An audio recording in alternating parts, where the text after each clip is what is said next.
Rutinitas unik Ivar Jenner sebelum bertanding. Pertemuan tak biasa STY dan Erick Thohir, Timnas Indonesia akan dikarantina ketat. Simak informasi selengkapnya hanya di Garuda Space Update.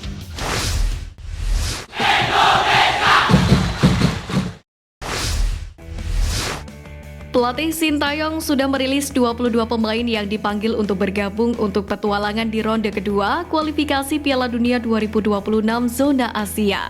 Menariknya, pengamat sepak bola Roni Pangemanan menyampaikan, masih ada bocoran adanya pemain naturalisasi yang bergabung dengan skuad Garuda. Namun dalam hal ini pemain naturalisasi yang dimaksud adalah JIZ yang bakal bergabung menyusul dibandingkan rekan-rekannya. Sebab diketahui JIZ baru saja menjalani pertandingan bersama dengan klubnya Venezia.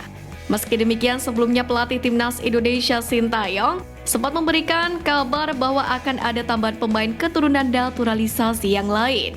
Tapi Sintayong tidak membocorkan jumlah pemain keturunan Indonesia yang akan dinaturalisasi. Diduga pemain itu adalah Martin Paes dan Calvin Verdong. Media Vietnam The Talk 24/7 membahas soal program naturalisasi yang berdampak sangat positif untuk kemajuan Timnas Indonesia. Selain itu, mereka juga menyoroti potensi Timnas Indonesia ketambahan 5 pemain keturunan grade A.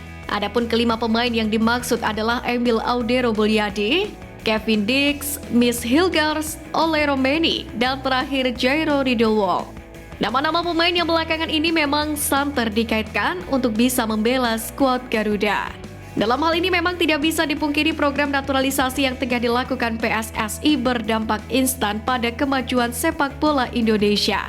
Terbukti pasukan Sintayong yang diperkuat oleh sejumlah pemain keturunan yang dinaturalisasi mampu tampil impresif dalam ajang Piala Asia 2023 beberapa waktu yang lalu. Belajar dari pengalaman sebelumnya dalam 2 laga kualifikasi Piala Dunia 2026 round 2 sebelumnya, banyak para pemain Timnas Indonesia yang mendadak mengalami sakit saat jelang laga kedua melawan Vietnam di Hanoi pada bulan Maret 2024 kemarin. Untuk itu, jelang laga kualifikasi Piala Dunia 2026 round 2 grup F melawan Irak dan Filipina, dokter Timnas Indonesia Alvan Asyar pun menyebut akan memperlakukan karantina ketat di lokasi hotel dan juga tempat latihan Timnas Indonesia. Terkait teknisnya, Dr. Alvan menjelaskan telah didiskusikan dengan manajer Timnas Indonesia Sumarji. Selain itu, pengamanan dan sistem karantina ini juga untuk mencegah terjadinya hal-hal yang tidak diinginkan demi keberlangsungan kenyamanan pemain dan juga staf pelatih Timnas Indonesia ke depannya. Gelandang Timnas Indonesia Ivar Jenner rupanya memiliki rutinitas yang cukup unik jelang pertandingan untuk memacu semangatnya. Yang mana pemain berusia 20 tahun tersebut mengaku suka mendengarkan musik genre hip-hop. Ya, alih-alih seperti beberapa pemain Timnas Indonesia yang lain yang memilih mendengarkan musik santai agar tenang sebelum bertanding, Ivar Jenner justru mengaku suka mendengarkan musik hip-hop yang dinyanyikan oleh rapper-rapper ternama. Jenner mengungkapkan ada beberapa rapper yang selalu ia dengarkan sebelum pertandingan, seperti Lil Baby. Menurutnya, genre lagu hip-hop bisa membuat ia memacu semangat jelang pertandingan. Sepertinya, semangat itu memang benar-benar merasuk pada Piala Asia 2023 kemarin, yang mana Ivar Jenner berhasil tampil cemerlang bersama Timnas Indonesia. Seperti yang kita ketahui, Pratama Arhan resmi bergabung dengan Suwon FC pada bulan Januari lalu. Namun demikian, hingga saat ini sang pemain belum juga mendapatkan kesempatan untuk debut. Meski begitu, komentator sepak bola asal Korea Selatan Lim Hyung Chol meyakini bahwa Pratama Arhan akan segera mendapatkan menit bermain di Suwon FC. Ia menilai bahwa Arhan merupakan pemain yang berkualitas karena mampu menggabungkan dribbling, penetrasi, dan aktivitas. Yang mana karakter permainan seperti itu sangat cocok dengan taktik pelatih Kim Eun-jung. Untuk itu, Lim Hyung Chol yakin Arhan akan berguna di Suwon FC. Namun, ia juga memberikan catatan pada Arhan untuk memperkuat fisiknya. Bila itu dilakukan, Lim Hyung Chol pun percaya debut Arhan akan segera terjadi. Pelatih Cerezo Osaka Akio Kogigo memberikan pesan khusus kepada Justin Hubner usai mendapatkan kartu merah di laga kontra Ryukyu. Meski terkesan dengan permainan dari Justin Hubner dalam laga tersebut, Kogigo meminta pemain Timnas Indonesia tersebut harus banyak belajar usai dapat kartu merah. Kogigo sendiri mengatakan komitmennya, ia mengaku siap mengawal perkembangan Justin Hubner. Pelatih berusia 48 tahun itu meyakini Justin mempunyai bakat sebagai pemain bertahan yang hebat. Sementara itu, kemenangan ini membuat Cerezo Osaka lolos ke babak playoff Piala Liga Jepang 2024, di mana mereka akan bersua dengan Machida Zelvia dalam dua leg di babak tersebut, tepatnya pada 5 dan 9 Juni 2024. Pada leg kedua semifinal playoff Serie B di Stadion Pierluigi Benzo, Venezia menang. Kemenangan tersebut membuat Venezia menang agregat 3-1 dan lolos ke babak final playoff. Dalam leg kedua semifinal tersebut, Jesus pun tampil sebagai starter. Bersama dengan Michael Sofboda dan Maris Verko, Izes memperkokoh pertahanan Venezia dari serangan tim tamu.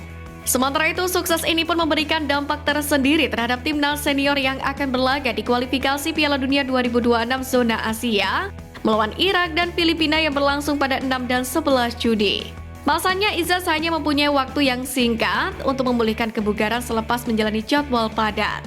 Mengingat penerbangan dari Italia ke Indonesia akan memakan waktu yang tidak sedikit. Dilansir dari laman Football Italia pada Jumat 24 Mei, Timnas Italia sudah merilis nama-nama pemain yang akan memperkuat tim di ajang Euro 2024 nanti. Dalam rilisnya, Luciano Spalletti telah resmi menunjuk 30 pemain untuk berada dalam skuadnya di ajang tersebut. Namun, tidak ada nama Emil Audero Mulyadi dalam daftar pemain Gli Azzurri. Tak juga mendapatkan panggilan untuk memperkuat timnas Italia, membuat Emil Audero disebut lebih baik untuk naturalisasi ke timnas Indonesia. Pasalnya, kualitas Emil Audero akan sangat berperan bagi skuad Garuda yang tengah menata babak ketiga kualifikasi Piala Dunia 2026 zona Asia. Timnas Indonesia dan Irak akan kembali bersua di lanjutan kualifikasi Piala Dunia 2026. Jelang laga ini, pelatih lokal Abdullah Abdul Hamid menyebut pelatih timnas Irak Jesus Casas membutuhkan pemain ajaib untuk melawan timnas Indonesia dan Vietnam. Casas sendiri memanggil sebagian besar wajah baru ke dalam skuad timnas Irak yang sudah memastikan lolos ke putaran ketiga babak kualifikasi. Namun hal ini mendapatkan kritik dari para pelatih dan pengamat sepak bola Irak termasuk Abdul Hamid. Ia pun menilai ada pemain yang menurutnya layak masuk timnas Irak karena penampilan bagus di liga namun malah tidak dibawa dalam laga melawan Indonesia. Jika benar demikian, tentu ini peluang untuk timnas Indonesia dapat menyapu bersih dua laga sisa untuk meraih kemenangan sempurna. Pelatih timnas Indonesia Sintayong mengadakan pertemuan dengan Ketua Umum PSSI Erick Thohir pada Jumat malam. Pertemuan ini sedikit tak biasa karena baik STY maupun Erick Thohir sama-sama membawa sang istri dalam acara makan malam tersebut. Ternyata pertemuan malam itu tidak membahas sepak bola sama sekali, di mana Erick Thohir dan Sintayong melakukan sesi sharing bagaimana cara mendidik anak-anak mereka. Diketahui Sintayong dan sang istri Cha Yung Jo dikaruniai dua orang anak, yakni Shin Jae-won dan Shin Jae-hyuk. Sementara Erick Thohir dan sang istri berhasil mendidik keempat anak mereka. Sementara terkait kontrak STY bersama skuad Garuda, sejauh ini sudah ada kesepakatan verbal antara Sintayong dan PSSI, yakni untuk melanjutkan kerjasama hingga 2027. Namun demikian, pecinta sepak bola berharap segera ada hitam di atas putih di antara keduanya. Timnas Indonesia U20 dijadwalkan menjalani pemusatan latihan di lapangan latihan Como pada 26 hingga 31 Mei. Ini merupakan rangkaian persiapan menuju Toulon Cup 2024 di Prancis. Selama di camp, pelatih Timnas Indonesia U20 Indra Syafri pun mengatakan pihak Como 1907 menyediakan bantuan bagi anak asuhnya. Langkah ini memang diambil sebagai persiapan Garuda Muda untuk mengikuti Toulon Cup di Paris, Prancis. Dalam hal ini, pemain keturunan bakal menyusul gabung dalam persiapan Toulon Cup 2024. Salah satunya adalah Jens Reven yang tengah menjalani proses naturalisasi. Sekian News Flash kali ini Sobat Garuda, mari terus dukung perjuangan Timnas Indonesia. Nantikan News Flash Edition dari Garuda Space selanjutnya. Terima kasih dan salam olahraga.